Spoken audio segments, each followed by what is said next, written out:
नमस्कार, मैं अजीत तिवारी और आप देख रहे हैं eighty news. Finally Dharmendra Pradhan का इस्तीफा आ गया है और ये इस्तीफा आने के बाद में ये जीत छात्रों की है, युवाओं की है, जेनजी की है। अपनी ताकत दिखाई है युवाओं ने।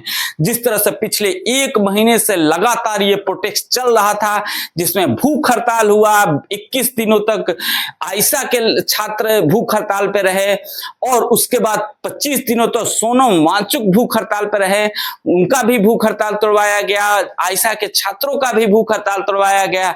लेकिन उसके बाद भी जंतर मंतर पर लगातार प्रोटेस्ट जारी रहा, छात्र आते रहे और संख्याएं बढ़ती रही और ये प्रोटेस्ट पूरे भारत में धीरे धीरे बढ़ता चला गया। और आज के समय में बिहार पूरा बंद है, मुंबई बंद है, महाराष्ट्र पूरी तरह से अब इसको, महाराष्ट्र के जो छात्र हैं वो भी इसमें अब इंगित हो गए थे। और जिस तरह से ये प्रोटेस्ट आगे बढ़ता जा रहा था और कांग्रेस जनता पार्टी के फाउंडर ने साफ साफ तौर से कल ये कह दिया था कि जो हमारी कल बातचीत होने वाली है और उसमें नहीं एक संभाव, हम जो मांग रख रहे हैं उस पर नहीं बातचीत हुआ और उसको नहीं माना गया, तो आने वाले 2 दिनों के बाद हम एक बड़ा कॉल लेंगे और उसके बाद मैं भारत में, पूरे भारत में ये प्रोटेस्ट होगा। लेकिन उससे पहले धर्मेंद्र प्रधान ने अभी इस्तीफा दे दिया है और ये इस्तीफा 2 पेजों का है और धर्मेंद्र प्रधान ने अपनी अकाउंटेबिलिटी ली है और कहा है कि मैं देश सेवा करता था और करता रहूंगा। लेकिन बात यहां तक नहीं आती है। इस इस्तीफे के बाद अब जो लोग इस प्रोटेस्ट को नजरअंदाज कर रहे थे, जो इन युवाओं को नजरअंदाज कर रहे थे और उनके ऊपर में पाकिस्तानी और चीनी कनेक्शन बता रहे थे, उनकी मुंह बंद हो जाएगी।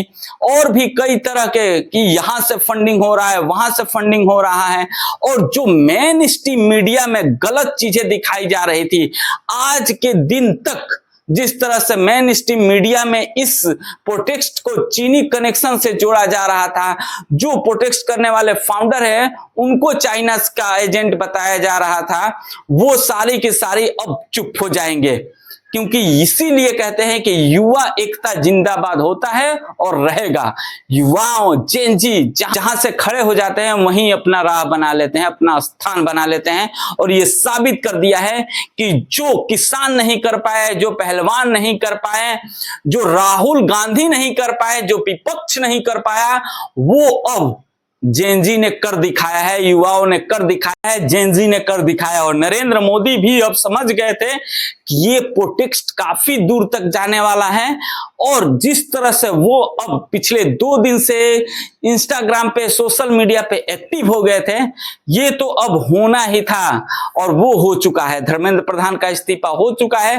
अब देखना यह है कि कांग्रेस जनता पार्टी के फाउंडर अभिजीत, दीपिके का, सौरभ का क्या आगे का कॉल होता है, ये देखने वाली बात होगी। जैसे ही कोई अपडेट आता है मैं आपको जरूर बताऊंगा। बने रहिएगा मेरे साथ।